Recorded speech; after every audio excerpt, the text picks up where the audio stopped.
Thanks for joining us. Thanks for clicking on our video. We are going to be discussing the pilot episode of Invincible. So this is my first time. Actually, let me not lie. I saw it about a week ago, but this is our first time discussing it. I've only seen episode 1. So we're just going to jump right into it, guys. Now, the name of this episode was called It's About Time. So at the very beginning. So fitting, too. Yes, at the genesis of the episode, we are at the White House. We're in Washington, D.C. We get these 2 Secret Service agents. They're, kind of shooting the breeze, talking about life. One of them kind of mentions that, there's this new training because of all of these, I'm going to call them metas. The metas are heavy in the city. So now they have to prepare. Shout out to Black Lightning. Now they have to prepare and train for this new thing of medicine and stuff, right? So we get a little backstory about these 2 characters. It's not too important because, who cares? But during their discussion, there's an attack on the White House. And the 2 attackers, they're like some kind of like alien life forms looking like blue characters. And they're having like this debate about, you're the copy and I'm the original. So I think that's important for later. But they're attacking the White House, right? And next thing you know, we get like the superheroes come out. I'm going to call them the Righteous League, whatever they're called. The Righteous League. I love that. Yeah, it was like not the Justice League. The Wish version of the Justice League. Exactly. They popping up, but they did what needed to be done. We get a little introduction to a couple of them. We got like this one who I thought was like almost a superhero, the Superman character, but that's really for the main dad. I think he was supposed to be a playoff. I think Shazam. Because at first I was trying to figure out, because you look at it, you see Darkwing, Batman, Red Rush, the Flash. The one who probably got her name, but she was like an Amazon. The Green, playing on Green Lantern. So some of them you can obviously tell like that was inspired by the Justice League. But when I saw him at first, I could see why you thought that. But I said that's got to be Shazam. Yeah, he's clearly like the number 2 of the group. I was getting very much, Endeavor from My Hero, My Hero Academia. But so they're coming there, they're fighting there, beating up the bad guys pretty much, and that's when. Oh, we get the scene where Jack called in the group chat. Oh yeah, Bat Black. Bat Black. Oh. Yes. Yeah, AKA Batman. He was a real one. He was a real one in the scene though. Yes. He had the girl underneath the car. He realized that both of them are not gonna make it. And he he's pulling the thing. She says, "No, what about you?" And then she just flies. And he's prepared for death. I know nothing about Dark Knight. His sister. We didn't get a background on him. But I said, that's a real one. I like this guy better than Bruce. And boom, you think he's going to get crushed. Then by the tank. Yeah, by the tank. And then comes the real Superman, Oni Man, with his bright red and white colors and just godly man mustache. That's God, what's his name? I said, Tom Selleck wore a costume. This Facts. guy That's Tom Selleck. That is Tom Selleck. Super Tom. Facts. Yep. Very true. Very true. I can see it. But he comes, he kind of saves the day, gets everybody, right. Even though, again, they were holding their own, but he's clearly like the leader of the Righteous League. We get, what did I write here? We get where we get Flash to school. Oh, wait, no. We get a scene in the bathroom. So we get the main guy, the son, he's taking a crap in the bathroom. Mom walks in, no privacy whatsoever. And that's kind of our introduction to his name is Mark. We get, he's at school. He's talking to his friends at the locker. And next thing we know, there's the school bully by the name of Todd. And he's, very much harassing everybody. He's a predator. He's going after all the girls. Just a jock. Yeah, just a jock. Typical high school idiot that wants to beat up everybody, all the nerds. And so he goes after this girl, Amber, and Mark, he, tries to stand up for Amber, like, hey, don't do that. Is he bothering you, ma'am? And it's funny too, because when he stands up for you, he's gonna get, he's gonna get his butt kicked. But when he said, "Yo, what?" and then he just got 2 pieces in like 5 seconds. Right away. Yes. No conversation. No conversation. No conversation at all. Just straight bang, like laid him out. So then after he gets his butt kicked, the girl he was trying to save ended up having, save herself and save him. Girl power and all that. Girl power. Mark, flashed later in the episode, it's night. He's working at the Krusty Krab. He comes out with the trash bags and he takes it to the dumpster as he's trying to throw away the old Krabby Patties. He launches it in the air so he gets his powers. Love that so much because Mr. Krabs is probably the worst guy to be working underneath. So I love it that he's trying to make a buck and he's working for Mr. Krabs. Yes. But he finally gets his powers. We didn't mention it, but early in the episode, his dad, Omni-Man, was saying, oh, you're going to get your powers any minute now. It's coming up. So he was, seemingly very excited for his son to eventually get his powers. But later at dinner, when Mark is telling the whole fam, like, hey, I got my powers, Omni-Man, dad was, a little taken aback. He looked like almost a little upset that, Mark got his powers. So I was like, why this change here? Why was he looked, and then his mother kicked him. So that's what I want to learn more about that. You know what I mean? The mother kicked him like, hey, say something. That was strange because he really hit the intensity there. He said, are you sure? And I was trying to figure out why was he against it. I mean, I think we'll obviously figure out as time goes on. I mean, about Omni-Man. There's a lot. There's a lot to figure out about Omni-Man because there's a lot of questions when it comes to that. There's a scene that happens, right? And it's after Mark goes up to his room, he has like this flashback of a conversation he had with his dad when he was like, a little tot. And this is when Omni-Man kind of tells him, hey, I'm not like other dads. I'm from this other planet. And he calls it Viltron or Viltron. Krypton. Pretty much their Krypton. Yeah, exactly. Krypton. It lived. But it's called Viltron, copyright infringement. Yeah. And he says that they once they're of course they're a race of superpowered aliens, and once they become of age, they pick a planet to kind of champion and go to that planet. And the dad Omni-Man picked Earth. So pretty much we get a little backstory on Omni-Man and the fact that Mark was always really excited to eventually get powers when he grows up. So that's when he starts to try to fly on his own. We get a scene where he's jumping off in the sky and he tires himself out. Next day, training with dad.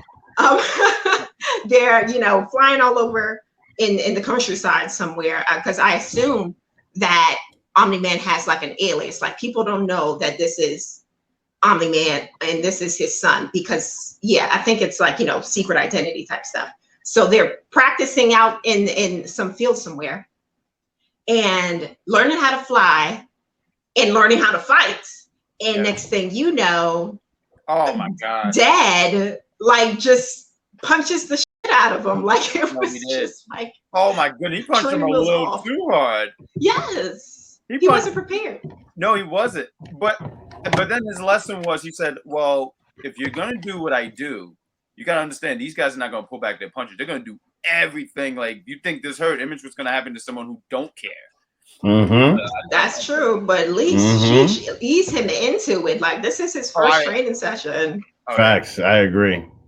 So that was a little, off-putting because he walked back in the house pissed off. He's coming through. Black eye, whatever the heck he had when he walks back in the house. Mom is concerned. And next thing you know, Omni-Man snapping at mom. And it's like, what's going on? Originally in the beginning of the episode, very loving couple, very affectionate. Next thing you know, when they're coming in the house in this scene, he's all almost like, abuse, like you want to call the police on him. I almost feel like this was an indicator though, till when we get later on, because when he did that, that was very weird. Now Granted, this is only the first episode, right? But I was like, wow, that's kind of uncharacteristic of this man. Some characteristic of Tom. Mark, I keep want to call him Terry because he reminds me very much of Batman Beyond. Y'all know. You know who he? Know what it is? It's funny. His name is Mark Grayson. But if you think about it, the original Robin was Dick Grayson. Wow, so, that's crazy. That's why when I heard Grayson, I was like, oh, that's totally. And he does remind me of like older, like for whatever reason, he reminded me of a Robin. So I can see why you think of that Batman connection. But his name is Mark Grayson, which is a play on Dick Grayson. That's so cool. Good find. So so he leaves out of school. I guess he skipped school. I don't know what the heck. He starts. Right? He gets superpowers now. He's just cutting school. Right. He's like, I don't need this anymore. I don't need this. I can just fly. Exactly. Right. So he's flying through the city with this little like makeshift super suit. Awful. He's got his COVID mask on, his goggles. He's running around in his pajamas. Yeah. Running around in his pajamas. Yeah, fighting this Rockman guy. He tried to come up with names. He's like, oh, maybe I can be, but they all kind of suck. Like, yeah, right. So his dad comes across him. He kind of chastises him for, fighting in the city. And, Mark just breaks down. He's like, I can take it. I'm strong. And like has like this little moment with his dad. I can do it, Dad. Right. I need to prove to you that I could do it. S-A-W-F-T. All that moose in his hair. Like, just hit me, Dad. I can do it. Yeah, he definitely wants to impress his dad for sure. So they have that moment. And then Dad is like, Omni-Man is like, oh, you know what? I know what you need. So he takes him to the lightning lab because we'll meet up with Gambi. and of course, this is definitely Gambi, guys. He made a line talking about he makes prom dresses by day and super suits by night. So he's a tailor, like our boy Gambi. This is fucking Gambi. Oh, facts. This is Gambi. For real. It really is. It really is. I loved it. I thought that whole part was great. I couldn't wait I can't wait to see what he comes up with. He tries on a suit. Who wasn't feeling it? It was given ketchup and mustard. He doesn't want to be ketchup boy and mustard man. That costume was way too loud. I agreed with him. Like, I said, who are you trying to do? I mean, you know what though? I felt like it was a shoot towards Iron Man because it looked a lot like an Iron Man suit. Yeah, but Iron Man's had like class. That Iron Man's had class. This one. Yeah, was given mustard man and ketchup boy, and I didn't like it, and neither did he. So Gambi tells him like, look, if you find a name, we can make it iconic. Just take a second, think about what you want to be. We'll get the vision together when you get your vision together, right? So later in the episode, Mark and Mom have a little heart to heart. How now that he has his powers, Mom is just powerless, kind of like Lynn in the House of Superheroes, and she's like a normie. So they have a normie. Yeah, I thought it was cool how she was like, "Does that make you feel powerful?" No. Yeah, no, because he was kind of a jerk. I mean, I'm glad you pointed out. I mean, like she's ill though, like the way that she handled him right there, like because she's like, "Make me." He is. So you already know she knows how to handle stuff. She knows she's not powerful, but she's like, yeah, okay, cool. So I can't physically move you. Did that make you feel good? And I was starting to really not like Mark after a while. I was like, you're just kind of a brat. No, here's the thing. She just showed her superpower. The power of a woman. The mom power? She's ill. Yes. Yes. I do feel like there's always a stage in, even just normal parenthood where there's a point where your kids can overpower you. Like after a while, they're growing stronger and bigger, and you're growing older. So everyone kind of gets to that point eventually. But she's like, it's like that to the extreme because he has superpowers. So she has power over him, but she has power over his mind as because she's his mother, his parent figure. But as far as fighting him, having to beat his butt if he's bad, never going to happen again. Never again. No. She knows how to make him feel bad though. She always will. The guilt, the power of the guilt trip always works. Facts. It's powerful, yo. Omni-Man ain't fucking with that. You don't got it like that. But they do have a scene, him and Omni-Man, they're playing baseball in the sky, kind of practicing their powers, having a little more training, a little more heart to heart. it was during that scene that Omni-Man tells him, like, look, you have to be better because you're invincible now, right? And that's when he's like, oh, I like that. I'm about to go with that. He goes to Gamby, gets his suit, and as he's flying around the city with his brand new suit, there's an attack on the city. And he's, of course, ready to go. He's waiting for this fight. He's got his suit. He wants to prove himself. He starts fighting, and the fight scene looked really cool. Like, you know, it was giving what it needed to give. And, you know, I appreciated that. And it was during that fight, he's like, I am, and it doesn't say the word, but it shows the font across the screen, Invincible. Great touch. I like that they did that. And you almost thought that that was the end of the episode. And had they ended there. So Marvel, though. This was so Marvel. Boom. This is the end. Let's get up. Wrong. Exactly. Post-credit scene, baby. So had they ended it there, it would have been a okay episode for me. But they went on. We had another extra 10 minutes. So after the font goes by, we get this scene with the Flash, or AKA whatever his name was. Red Rush. Red Rush? Yeah, Red Rush. That sounds, I won't say what it sounds like, but it gives me very much 1 week out of the month for females. The Red Rush? Okay. Anyway, he gets a scene. He has a picnic with his I can't wait to see my wife. I cannot wait to see my wife. It sounds like, come on now, the Red Rush. Anyway. I'm gonna use that. That's hilarious to me now. The girls watching know what I'm talking about. We know. The Red Rush. That's a good one. I like it. But we get a little scene between him and his girlfriend or his lover. They have a really, you know, cute scene. He's talking about, oh, you know, when I talk to other people, it's so slow, but with you, honey, girl, you know, he's spitting to her and she's feeling it. But you know what though? I was feeling that because you never really got something like that out of the Flash, where where his powers, where all of him was so fast that he can't even have a regular conversation without it being agony. I really liked how that was like a play onto the powers of that individual. Right. Yeah, because you never really saw that with the Flash. You know what I mean? I don't know if they have that on the TV show, but that part of it I thought was very interesting. Yeah, I did like that that touch there, and even the fact that they gave him a little bit of a backstory really made the ending more impactful, I would say. But so he gets his little wristband, Apple Watch goes off, and he knows, like, yo, this is the call. I gotta go, sweetie. Bye. See you later. Then we get to Endeavor, aka number 2, aka Shazam, whoever you want to call him. He gets the same thing. Aquafish gets the same thing. I feel like I'm sorry. Can I just say right here? Because Aquaman always get disrespected. I mean, just recently, people have always given him respect because Jason Momoa or whatever, right? But he's just literally sitting there. He's just sitting there. He's sitting there. His thing goes off. Oh yeah, finally some action. Because you look at everyone. Everyone is doing something. He's not. And I feel like it's such a play because everyone's always said like Aquaman is just so boring. He's so dull, and this guy's. Just, I don't know. Maybe I'm reading too much into it, but I just thought that was hilarious. That's kind of sad now to think, because he was just on his throne all alone. I mean, honestly, I felt like it was a shoot, because you notice how Aquaman looks like a fish. Aquaman does nothing. And then Aquaman is just sitting there like, yeah, finally some action. But then he was pretty much the last one. So what you're saying is when Aquaman get a friend invite on Facebook to invite to a gathering, he's excited because he's like, oh God, I never go anywhere. Yeah, he's a shut-in, but he's excited to be out the house. I feel him on that.